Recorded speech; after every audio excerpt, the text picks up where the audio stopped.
seen any of our videos before, you've heard me say we like getting the bang for your buck, right? So oftentimes that takes whatever basic movement pattern we're doing, a lunge, a squat, a hinge, a push, whatever that is, and just adding a slight variation to it to expand upon anything that you're trying to enhance or change, which could be strength, it could be mobility, it could be just basic movement patterns.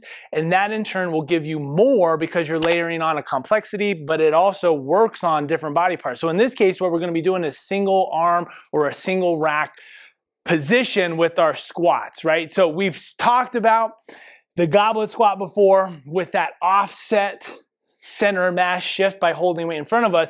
We're going to be getting a lot out of that by doing a front rack hold here. So a front rack hold, I'm essentially just stacked, wrist straight, kettlebells in front of me, right? Notice from the side here, it might not be sitting out as far because I'm using one hand, but as I'm coming down, I still have the ability to shift this a little bit to help me with that balance. So what the single arm front squat looks like, same squat stance I use with everything else, I'm simply going to squat down, and there's my movement. Now, because I'm also unilaterally loaded, meaning only on one side, my torso is having to fight and shift so that I'm not getting pulled to the side of the weight.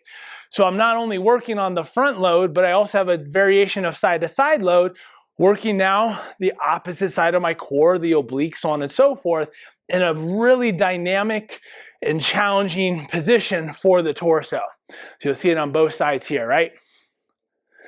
You can bring out this other arm for some balance and control if you want. That's totally fine. Oftentimes you'll see just both hands kind of in front of you so that you feel like you're in control of the motion. But if you're looking for a slight variation to up your standard squat, your goblet squat, whatever that is, I suggest trying the single arm front rack loaded squat.